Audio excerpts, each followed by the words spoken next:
بسم اللہ الرحمن الرحیم، السلام علیکم۔ میں ہوں عیسیٰ نقوی، میرے ساتھ صدیق جان موجود ہیں اور ایک بڑے طویل وقفے کے بعد، ایک طویل عرصے کے بعد نشست ہو رہی ہے، تو بہت ہی اہم معاملات ہیں جس پر ہم اس ویڈیو میں بات کریں گے۔ خاص طور پر صدیق جان صاحب، حکومت جو ہے بظاہر یہ لگتا ہے کہ اس کی گرفت نظام پر مضبوط ہو گئی ہے۔ پاکستان تحریک انصاف، اس کا احتجاج، وہ بڑے عرصے سے ظاہر ہے کہ پلان جو بھی احتجاج کرتے ہیں یا اس کو جس طریقے سے ڈیل کیا ہے، اس کے بعد 8 فروری کے حوالے سے بہت شور و غوغا تھا، لیکن 8 فروری جس طریقے سے گزرا اس کے بعد لگتا تو یہ ہے کہ حکومت بہت کمفرٹیبل ہے۔ سوال یہ ہے کہ پھر پریشانی کس بات کی ہے؟ شہر اقتدار کی راہداریوں میں اندر کی خبر کیا ہے کہ میں 2-3 خبریں بھی درمیان میں آپ کے سامنے رکھوں گا۔ رہائی فورس کا معاملہ، یہ جس وقت اناؤنس کی گئی اس کے بعد ایک ولاگ آپ کی نظر سے شاید گزرا ہو یا اس کے کچھ حصے گزرے ہوں جو منیب فاروق نے کیا، اور انہوں نے کہا کہ بہت بڑا جو ہے وہ ڈنڈا چلنے والا ہے ان کے خلاف۔ جو لوگ رہائی فورس کا حصہ بنیں گے ان کے شناختی کارڈ بلاک ہوں گے، ان کو ایڈمیشنز نہیں ملیں گے، ان کو نوکریاں نہیں ملیں گی، ان کے شناختی کارڈ بلاک ہو جائیں گے۔ اس حد تک اقدامات کا کہا گیا۔ پھر بیرسٹر گوہر کے حوالے سے آتا ہے کہ وہ کوئی انٹرونشن کر رہے ہیں، انصار عباسی صاحب نے خبر کی۔ تو ایسا کیا ہے اس فورس میں؟ اور 22 دن کے بعد، ٹھیک 22 دن کے بعد جس اسٹریٹ موومنٹ کی باتیں کی جا رہی ہیں وہ کیسے مختلف ہوگی گزشتہ 3-3.5 سال میں جتنے بھی اٹیمپٹس ہوئے ہیں ان سے؟ دیکھیں، میں پہلے آپ کو بتا دیتا ہوں کہ یہ جو ایک تاثر ہے نا کہ نظام کی گرفت بہت مضبوط ہے پاکستان کی سیاست کے اوپر اور جو بھی چیزیں چل رہی ہیں اس کے اوپر، تو یہ حقیقت سے بہت دور کی بات ہے، حقائق یہ نہیں ہے۔ میں نا آپ کو کہوں گا کہ آپ زوم آؤٹ کر کے ذرا تھوڑی سی چیزوں کو دیکھیں۔ میں ابھی آؤں گا یہ جو برطانوی پارلیمنٹ کے اندر، میں اتار دیتا ہوں اس پہ زوم آؤٹ کر کے، بالکل زوم آؤٹ کر کے دیکھیں تو اور یہ آپ کے لیے نہیں بات تھی، ویسے یہ کچھ ان لوگوں کے لیے تھی جو ہمیں بتاتے ہیں کہ چین ہی چین راوی لکھ رہا ہے، جو کہتے ہیں کہ عمران خان ختم شد، جو کہتے ہیں کہ سب ٹھیک چل رہا ہے۔ یہ باتیں اصل میں ان کے لیے ہیں۔ اب آپ جب زوم آؤٹ کر کے دیکھتے ہیں، اور میں جیسا سے وہاں بات کر رہا تھا کہ برطانوی پارلیمنٹ پہ بھی میں بعد میں آتا ہوں کہ وہ جو ایک بڑی پیش رفت ہے تو اس کا کیا اثر پڑے گا، وہ ویسے تو آپ کے سبجیکٹ ہے لیکن میں بھی اس پہ اپنی رائے کا اظہار ضرور کروں گا آپ کی رائے لینے کے بعد۔ دیکھیں، مین مسئلہ یہ ہے کہ عمران خان کو مجھے بتائیں کہ جیل میں جو ڈالا گیا تھا اور عمران خان کے اوپر جو کیسز بنائے گئے تھے، قاتلانہ حملے سے لے کے، کیسز سے لے کے، عدت کیس سے لے کے، توشہ خانہ سے لے کے، اور یہ جتنی چیزیں عمران خان کے خلاف کی گئیں ان کے 2 پرپس تھے۔ پہلا پرپس یہ تھا کہ عمران خان کی پاپولیرٹی ختم کی جائے اور عمران خان کو ثابت کیا جائے کہ وہ مورلی کرپٹ ہے، وہ فائنینشلی کرپٹ ہے، اس طرح کی چیزیں۔ ایک پرپس یہ تھا۔ دوسرا پرپس یہ تھا کہ جو عوامی رائے عامہ ہے نواز شریف صاحب کے متعلق یا زرداری کے بارے، وہی کہ یہ بھی عمران خان وہ بھی اسی طرح کی رائے ان کے بارے میں بالکل۔ ایک یہ تھا کہ عمران خان کو نواز شریف اور زرداری جیسا ثابت کرنا۔ دوسرا پھر عمران خان کے ساتھ جو ظلم ہو رہا تھا اور جو ظلم ہو رہا تھا اور ہو رہا ہے، اس کا مقصد عمران خان کو توڑنا تھا۔ اس کے لیے بشرا بی بی کے اوپر بھی جو کچھ ظلم کیا گیا اور جو کیسز بنایا گیا وہ سارا یہ تھا۔ آج آپ 9 اپریل 2022 سے لے کے آج 26 فروری 2026 تک دیکھیں کہ کیا یہ دونوں پرپس حل ہوئے ہیں؟ یہ دونوں پرپس حل نہیں ہوئے۔ نہ عمران خان ٹوٹا ہے، نہ عمران خان کی پاپولیرٹی کم ہوئی ہے، بلکہ ہر آنے والے دن کے ساتھ عمران خان کی پاپولیرٹی جو ہے وہ بڑھتی چلی جا رہی ہے۔ اچھا، اب آپ آگے ایک چیز اور دیکھ لیتے ہیں کہ 9 اپریل 2022 سے لے کے آج کی تاریخ تک پاکستان 9 اپریل 2022 کو جہاں کھڑا تھا اس سے آگے گیا یا اس سے پیچھے گیا؟ ہمیں بتایا گیا کہ عمران خان نے بہت مہنگائی کر دی ہے، پیٹرول سستا ہوگا، ڈیزل سستا ہوگا، بجلی سستی ہوگی، ہر چیز 10 گنا زیادہ مہنگی ہو گئی ہے، کئی گنا زیادہ مہنگی ہو گئی ہے۔ عمران خان جب اقتدار سے نکالے گئے، پیٹرولیم لیوی 12 سے 14 روپے فی لیٹر تھی، جو اب 80 سے 84 روپے ہے۔ مطلب آپ وہ ساری چیزیں دیکھ لیں۔ میں ان چیزوں پہ آنے سے پہلے یہ جو ایک چیز ہے کہ کیا نظام کی گرفت بہت مضبوط ہے، جو میں سمجھتا ہوں نہیں ہے، ایک چیز صرف آپ کو یہ کہنا چاہوں گا کہ مت مانے میری بات، مت مانے کسی اور کی بات۔ حکومت کی آخری اکنامک سروے جو رپورٹ ہے جون 2025 کی، وہ اٹھا کے دیکھ لیں۔ وہ تو حکومت نے خود شائع کی نا، اس میں تو پی ٹی آئی کا کوئی رول نہیں تھا، اس میں تو صحافیوں کا، یوٹیوبرز کا کوئی رول نہیں تھا، کسی کا کوئی رول نہیں تھا۔ اس 9 اپریل اس اکنامک سروے رپورٹ میں حکومت نے اپنے دستخطوں کے ساتھ لکھ کر دیا ہے کہ 9 اپریل 2022 کو پاکستان جہاں کھڑا تھا اس سے بہت پیچھے جا چکا ہے، ہر شعبہ، ہر سیکٹر۔ اب آگے آ جائیں، پاکستان کا کوئی ایک ادارہ بتا دیں۔ اچھا، اس کے اوپر آنے سے پہلے نا ذرا پہلے جو آپ نے جو آرگومنٹ بلڈ کیا جس میں آپ نے کہا کہ عمران خان کی پاپولیرٹی، سوال یہ ہے کہ اگر پاپولیرٹی عمران خان کی کم ہونا یا ان لوگوں کی بڑھنا یہ اتنا میٹر کرتا ہوتا تو یہ جو فارم 47 والا معاملہ ہے ان کو کیا فرق پڑتا ہے کہ عمران خان کی پاپولیرٹی زیادہ ہے؟ اگر الیکشن کا نتیجہ فارم 47 پہ ڈفرینٹ آنا ہے، یعنی فالو اپ میں جو ضمنی انتخابات ہوئے اس میں بھی آپ نے دیکھ لیا کہ کیا ہوا، تو پھر کیا فرق پڑتا ہے؟ فرق یہ پڑتا ہے کہ ملک نہیں چل رہا، فرق یہ پڑتا ہے کہ ملک نہیں چل رہا، فرق یہ پڑتا ہے کہ آپ کے تمام ادارے اپنی کریڈیبلٹی کھو گئے ہیں، فرق یہ پڑتا ہے کہ پاکستان کے لوگوں کو اس وقت جتنے لوگ آئینی عہدوں پر بیٹھے ہوئے ہیں کسی کی بھی کوئی کریڈیبلٹی نہیں ہے، ان کے لیے جو سینٹیمنٹس ہیں وہ جانتے ہیں، پورا پاکستان جانتا ہے۔ پاکستان ملک نہیں چل رہا۔ دیکھیں 9 اپریل 2022 سے لے کے آج تک کوئی ایک شعبہ پاکستان کا، کوئی ایک سیکٹر ایسا نہیں ہے، سیکٹرز کی تو ہم نے بات کر لی، سارے شعبہ جات کی ہم نے بات کر دی کہ چاہے وہ کسان ہو، انڈسٹریلسٹ ہو، تنخواہ دار طبقہ ہو، ریئل اسٹیٹ ہو، کنسٹرکشن ہو، سارے تباہ اور برباد ہو گئے ہیں، بالکل خودکشیوں پر آ گئے، لیکن کسی ادارے کی کریڈیبلٹی بڑی نہیں ہے، ہر ادارے کی کریڈیبلٹی ختم ہوئی ہے، لوگوں کا عدالتوں پر سے اعتماد اٹھ گیا ہے، اور عدالتوں پر سے اعتماد ایسا اٹھا ہے اور اس سے نقصان یہ ہو رہا ہے کہ لوگ پھر قانون ہاتھ میں لیتے ہیں، پھر آپ کے ملک میں دہشت گردی بڑھی ہے، پھر آپ دیکھ لیں کہ پہلے یہ ہوتا تھا کہ جب پولیٹیکل پارٹیز آپس میں لڑتی تھی تو لوگ اسٹیبلشمنٹ کی طرف دیکھتے تھے، فوج کی طرف دیکھتے تھے، اب صورتحال کیا ہے؟ کسی ادارے کی کریڈیبلٹی نہیں رہی، پاکستان کا کوئی شعبہ اس وقت ایسا نہیں ہے جو خوشحال ہو، جو 9 اپریل 2022 سے ایک قدم بھی آگے بڑھا ہو، بلکہ ہر شعبہ بہت پیچھے چلا گیا ہے۔ دیکھیں سر نقوی صاحب، اب میں اس چیز کے اوپر آتا ہوں جو میں آپ کو بتا رہا تھا کہ جو ایک بات ہے کہ بڑی گرفت مضبوط ہو گئی ہے، اتنی مضبوط ہو گئی ہے سسٹم کی گرفت کہ غیر ملکی سرمایہ کاری 55 سال کی کم ترین سطح پر آ گئی ہے، یہ ہے گرفت مضبوط ہو گئی ہے۔ گرفت اس نظام کی اتنی مضبوط ہو گئی ہے کہ غربت پاکستان کی تاریخ کی بلند ترین سطح پر پہنچ گئی ہے۔ اس نظام کی گرفت اتنی مضبوط ہو گئی ہے کہ بے روزگاری تاریخ کی بلند ترین سطح پر آ گئی ہے۔ اس نظام کی گرفت اتنی مضبوط ہو گئی ہے کہ برین ڈرین پاکستان کی تاریخ کی بلند ترین سطح پر آ گیا ہے۔ اس نظام کی گرفت اتنی مضبوط ہو گئی ہے کہ ہر دوسرا پاکستانی پاکستان چھوڑ کے جانا چاہتا ہے۔ اس نظام کی گرفت اتنی مضبوط ہو گئی ہے کہ ہر 100 میں سے 28 پاکستانی ایسے ہیں جن کی ماہانہ انکم 8400 روپے سے کم ہے۔ ماہانہ انکم ذرا امیجن کریں سننے والے، اس نظام کی گرفت اتنی مضبوط ہو گئی ہے کہ آج پاکستان کی عدلیہ انٹرنیشنلی اور زیادہ اس کی رینکنگ گری ہے۔ اس نظام کی گرفت اتنی مضبوط ہو گئی ہے کہ 5300 ارب روپے کی IMF کہہ رہا ہے کہ کرپشن ہوئی ہے۔ اس نظام کی گرفت اتنی مضبوط ہو گئی ہے کہ سرکولر ڈیٹ جو ہے گیس کا، یعنی جتنی ہم گیس بیچ رہے ہیں اور اس کی جو ریکوری ہونی تھی اس میں جو فرق ہے وہ 3300 ارب روپے کا ہو گیا، 3300 ارب کا۔ اس نظام کی گرفت اتنی مضبوط ہو گئی ہے کہ بجلی کا سرکولر ڈیٹ، یعنی جتنی بجلی ہم نے بنائی اس کی جو کاسٹ آئی، جو ہم نے بیچی اور اس کی جو جتنے کی ہم نے بیچی اتنے جو پیسے واپس آنے تھے اس میں جو فرق ہے وہ 1600 ارب روپے کا ہے۔ اس نظام کی گرفت اتنی مضبوط ہو گئی ہے کہ پنجاب میں ہیلتھ کارڈ ختم ہو گیا اور لوگ خودکشیوں پر مجبور ہیں۔ اس نظام کی گرفت اتنی، ہاں ایک صورت میں ایک زبردست اس نظام کی، ایک چیز اس کو نہیں، میں بتاتا ہوں، میں صرف اس کو کمپلیٹ کر لوں۔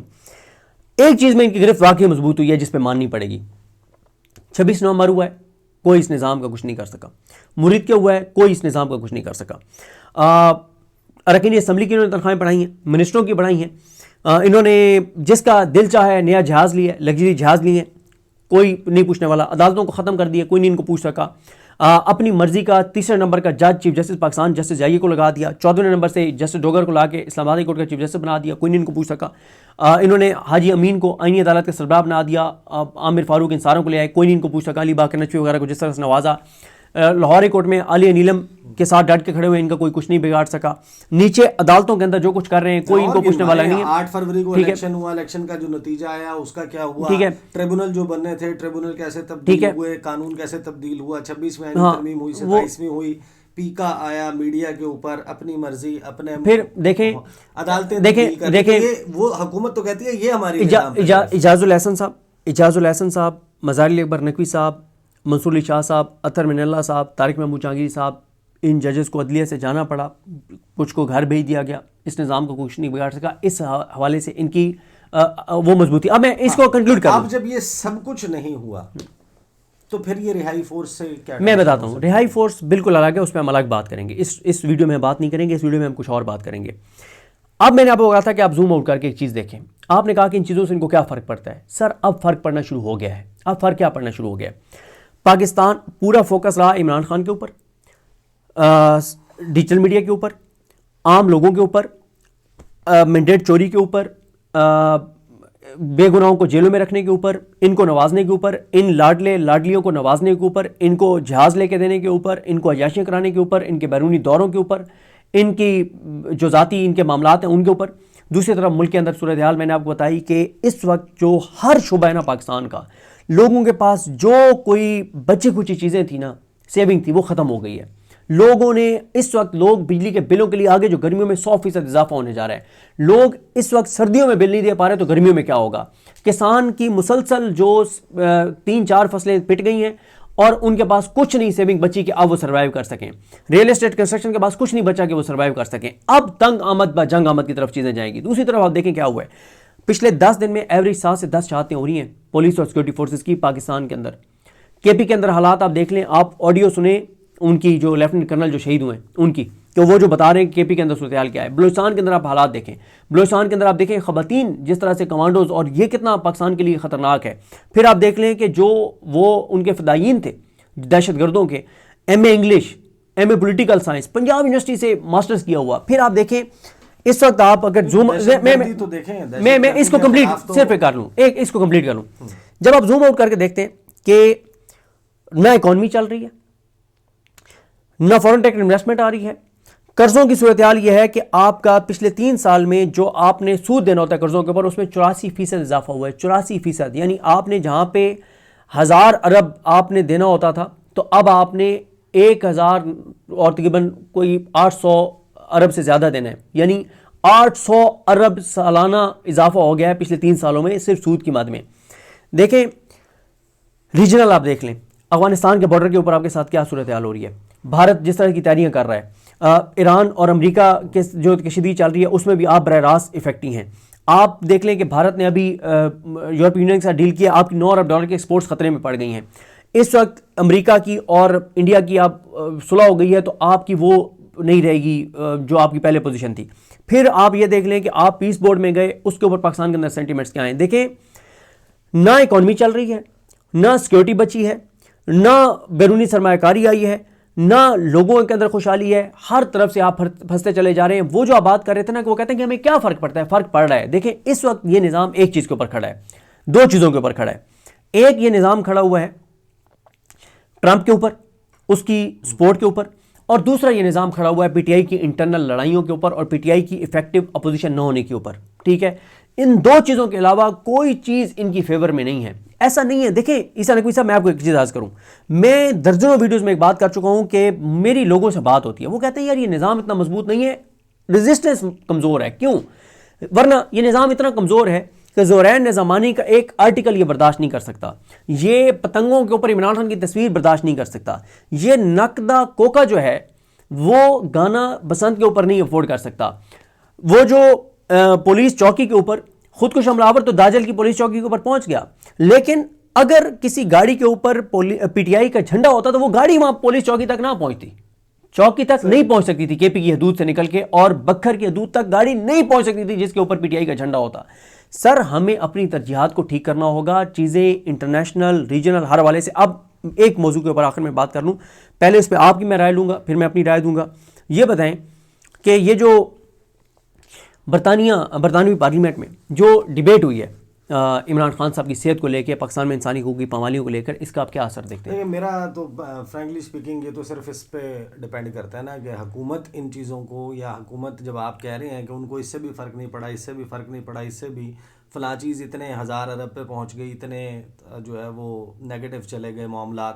آپ کے ہاں جو ایکسپورٹس ہیں وہ کس جگہ پہ کھڑی ہیں، آپ کی امپورٹ بل کتنا زیادہ ہو چکا، آپ کی جو فورن ڈائریکٹ انویسٹمنٹ ہے وہ تاریخ کی بدترین سطح پر چلی گئی ہے. یعنی اس نظام میں، یعنی اس نظام کا پارٹ اینڈ پارسل رہنے والے، نگران دور میں گزرا رہنے والے، وہ اگر جناب پوڈ کاسٹ کر رہے ہیں، کوئی کامران خان کے ساتھ بیٹھ کے کہیں پر آرٹیکل لکھے جا رہے ہیں کہ جو حکومت ہے اس کے اوپر عدم اعتماد کر دیا عالمی سرمایہ کاروں نے، یعنی جنہوں نے انویسٹمنٹ لانے کے بعد کتنی کمپنیاں چلی گئیں، کتنے ارب ڈالر کی پاکستانیوں نے بزنس میں صرف دبئی میں انویسٹمنٹ کی ہے، 8000 کمپنیاں وہاں رجسٹر ہوئی ہیں.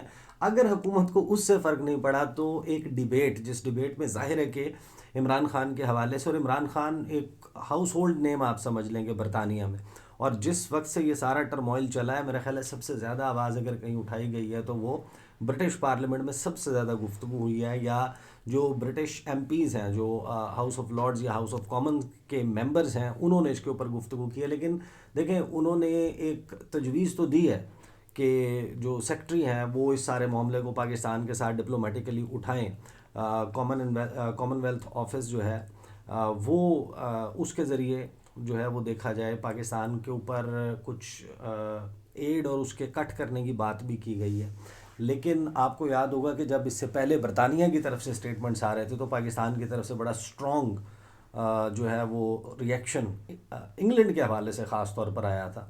تو اگر موجودہ نظام یہ ڈیسائیڈ کر چکا ہے یا حکومت یہ ڈیسائیڈ کر چکی ہے کہ ہمیں اس بات سے فرق نہیں پڑتا کہ یورپی یونین ہمارے ساتھ جی ایس پی پلس کے معاملے پر کیا کرتا ہے کیا نہیں کرتا، یورپین یونین کی مبصر مشن کی رپورٹ کیا کہتی ہے پاکستان کے الیکشنز کے حوالے سے، کامن ویلتھ کی رپورٹ کیا کہتی ہے پاکستان کے الیکشنز کے اوپر، انٹرنیشنل آبزرورز کیا کہتے ہیں، باہر انٹرنیشنل کرکٹنگ نیشنز کے کیپٹنز جو بڑے فیمس کھلاڑی ہیں جن کی بڑی ملینز میں فین فالوئنگ ہے وہ کیا خط لکھ رہے ہیں. جب ان کو اس بات سے فرق نہیں پڑتا تو اس کو بھی پھر آپ جسٹ اندر ڈیبیٹ یا جسٹ اندر نیوز آئٹم آپ سمجھ لیں. ہمیں تو صرف یہ اندازہ ہے کہ یہ جو آپ نے جتنے پرابلمز گنوائے ہیں نا ان کا تعلق انہی چیزوں کی انٹرنیشنل رپورٹنگ سے ہے. آپ جب آپ یہ کہتے ہیں نا خود سے سوال یہ کر لیں، جب آپ یہ کہتے ہیں کہ پاکستان میں سرمایہ کاری جو ہے فورن ڈائریکٹ انویسٹمنٹ جو ہے وہ تاریخ کی بدترین سطح پر پہنچ چکی ہے، تو آپ خود اٹھا کر پچھلے 2 مہینے میں پاکستان سے انٹرنیشنلی رپورٹ کیا ہوا ہے آپ اس کو پڑھ لیں اور آپ خود کو یہ سوچیں گے آپ کی جیب میں 10 ارب اللہ کرے کہ ہوں 10 ارب ڈالر ہوں اور آپ نے یہ ڈیسائیڈ کرنا ہو کہ آپ نے اس سے بزنس شروع کرنا ہے، کیا آپ پاکستان کا انتخاب کر پائیں گے گیون کہ جو یہاں کی لا اینڈ آرڈر سچویشن ہے اور جو ہمارے ہاں پولیٹیکل ٹرموائل ہے، جتنی سیاسی مارا ماری ہے کہ دنیا بھر کی جو حکومتیں ہیں یا جو بڑے بڑے جو کاروباری کمپنیاں ہیں وہ اپنے منافع کے لیے کرتی ہیں. وہ جا کر دیکھتی ہیں کریڈینڈو پر آپ کی ریٹنگ، وہ فچ کی آپ کی ریٹنگ جو ہے وہ دیکھتے ہیں، وہ یہ دیکھتے ہیں کہ آپ کے ہاں کاسٹ آف ڈوئنگ بزنس کتنا ہے، آپ کے ہاں انویسٹمنٹ کریں گے تو وہ ڈوب تو نہیں جائے گی، روپیہ سلائیڈ تو نہیں کر جائے گا، مزید نیچے تو نہیں چلا جائے گا، کیا کوئی ایسی ایمرجنسی لگا کہ ہمارے اثاثے تو نہیں ضبط ہو سکتے، ہم اگر پیسہ کما بھی لیں گے یہاں پر اس کو پاکستان سے باہر لے جانے کی اجازت ملے گی یا نہیں ملے گی. اور یہ ساری چیزیں جو سسٹم کی کریڈیبلٹی ہے وہ ایک ہی بات کے اوپر ہوتی ہے کہ آپ کے ہاں عدل و انصاف کا نظام کیسا ہے، آپ کے ہاں جو حکومت ہے وہ کس طریقے سے آئی ہے.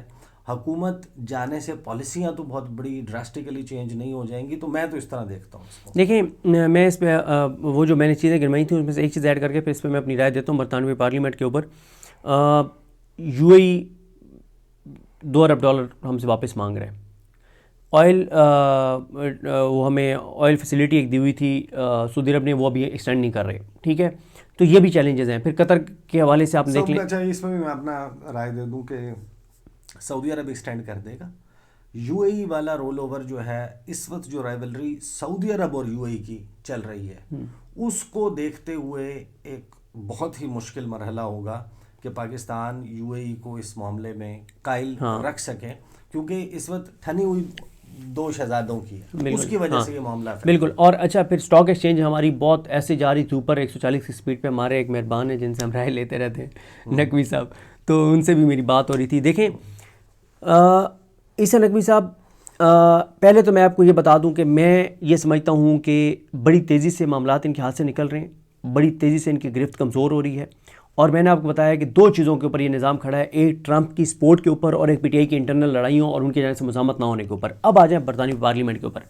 دیکھیں آپ نے ساری چیزیں گنوائیں کہ انٹرنیشنلی یہ ہوا فرق نہیں پڑا، وہ ایک وجہ سے فرق نہیں پڑا اور وہ فرق نہیں پڑا ٹرمپ کی سپورٹ کی وجہ سے. آئی ایم ایف کو وہ آنکھ مارتا ہے کر دو، ہم امریکی سفیر سے ملتے ہیں، آئی ایم ایف میں پیسے دے دیتا ہے، ٹھیک ہے، ہم پیسے وہ دیتا ہے اور اس کے بعد ہم جہاز بھی نئے لے لیتے ہیں، بیرونی دورے بھی کرتے ہیں، مزے کرتے ہیں، عیاشیاں کرتے ہیں، اپنی تنخواہیں بھی بڑھوا لیتے ہیں، اپنے سارے کام نکلوا لیتے ہیں. عوام کے لیے آئی ایم ایف کو مسئلہ ہے، ان کی ذات کے لیے آئی ایم ایف کو مسئلہ نہیں ہے. آئی ایم ایف بھی پورے ایک ایجنڈے کے تحت ان کو پیسے دیتا ہے تاکہ زیادہ سے زیادہ پاکستان کے اوپر قرضے بڑھائی جاؤ اور IMF کو اس بات کا پتہ ہے کہ جتنا پیسہ ہم دے رہے ہیں وہ سارے کا سارا پیسہ حکمران اپنے لیے استعمال کر رہے ہیں، اور انٹرنیشنل قوتوں کو، عالمی قوتوں کو یہ بات سوٹ کرتی ہے کہ وہ ان لوگوں کو مال کھلاتے جائیں، یہ کرپشن میں لوٹتے جائیں. اور جب IMF خود کہہ رہا ہے کہ 5300 ارب کی انہوں نے کرپشن کیا، تو وہ کیوں ان کو پیسے دے رہا ہے بھائی؟ اور جب IMF کو نظر آ رہا ہے کہ غریب کے لیے تو یہ گندم ان کی نہیں خریدتے، کسان کی، اور اپنا یہ اربوں روپے کے سارے جہاز لے لیتے ہیں. دیکھیں عیسیٰ نقوی صاحب، یہ جو برطانوی پارلیمنٹ میں ہوئی ہے، یہ ساری چیزیں اکٹھی ہو رہی ہیں. جس دن ٹرمپ کے ساتھ تھوڑی سی ان کے معاملات گڑبڑ ہوئے نا، اور وہ ہو سکتے ہیں، اس کی وجہ یہ ہے کہ پیس بورڈ میں جانے کا فیصلہ پاکستان کے لوگوں کا نہیں ہے. ایک سروے رپورٹ چھپائی گئی کہ 49% پاکستانی، صرف 49% جو ہیں وہ نیتن یاہو سے نفرت کرتے ہیں، یعنی باقی 51% اس کو چاہتے ہیں، اس سے محبت کرتے ہیں، اس سے نفرت نہیں کرتے. میں نے یا باقی دوستوں نے جو سروے کروایا ٹویٹر کے اوپر، ہزاروں ووٹ پڑا، 98% لوگوں نے کہا کہ ہم نیتن یاہو کو دہشت گرد سمجھتے ہیں اور اس سے نفرت کرتے ہیں. 2% نے کہا کہ نہیں ہم اس کے ساتھ ہیں، اور 2% وہی ہیں جو اس نظام کے حامی ہیں اور نون لیگ اور پیپلز پارٹی کے ووٹر ہیں. تو وہی آئی ہے ریشو جو اس وقت ان کے حامی ہیں، جو ان کے ووٹر ہیں. ٹھیک ہے عیسیٰ نقوی صاحب، میرا یہ خیال ہے کہ جو برطانوی پارلیمنٹ والی چیزیں ہوئی ہیں، اس سے ایک نقصان تو ہوگا پاکستان کو، پاکستان کے لوگوں کو. جب بھی کسی ملک میں کوئی چیز ہمارے حوالے سے ڈسکس ہوتی ہے نا، اس کے بعد ہم ان سے بات کرتے ہیں کہ یار عمران خان کے لیے کچھ نہ کرو، بات کرو ہم سے کیا چاہیے. وہ ہم سے جو چیز مانگتے ہیں ہم انہیں دے دیتے ہیں ڈھکے چھپے، جس سے نقصان پاکستان کو ہوتا ہے، پاکستان کے لوگوں کو ہوتا ہے، اور ہمیں پتہ بھی نہیں ہے. یہ تو جب کبھی ڈاکومنٹس کھلیں گے، کلاسیفائڈ ڈاکومنٹ سامنے آئیں گے 10-15 سال 20 سال بعد، تو پتہ چلے گا کہ وہ جس وقت برطانوی پارلیمنٹ میں عمران خان کے حوالے سے ڈسکشن ہوئی تھی، تو ادھر سے رابطہ ہوا تھا کہ یار یہ ہمارے اوپر تو دباؤ پڑ رہا ہے بہت زیادہ. تو انہوں نے کہا کہ یار آپ دباؤ سے سٹینڈ کریں، آپ حکم کریں، ہمارے لیے کیا حکم ہے. انہوں نے کہا اچھا بھئی یہ 3-4 چیزیں ہیں، ان میں سے مان لو. تو انہوں نے 4 کے بجائے 5 چیزیں مان لیں. کہ انہوں نے کہا کہ ایک چیز اور آپ سے مس ہو گئی تھی، وہ بھی ہمیں لگا کہ آپ کے فائدے میں، وہ بھی ہم نے کر دیا ہے. نقصان اس سے پاکستان کا ہوگا. اور میں آپ کو آخر میں یہ بات بتا دوں، میں جو دیکھ رہا ہوں، جو سیکیورٹی کے حالات دیکھ رہا ہوں، جو اکانومی کے حالات دیکھ رہا ہوں، جو اس وقت ریجنل صورتحال ہے، جو بارڈرز کی صورتحال ہے، جو انٹرنیشنل صورتحال ہے، مجھے تو تیزی سے معاملات ان کے ہاتھ سے نکلتے ہوئے نظر آ رہے ہیں. لیکن کب یہ نظام گرے گا؟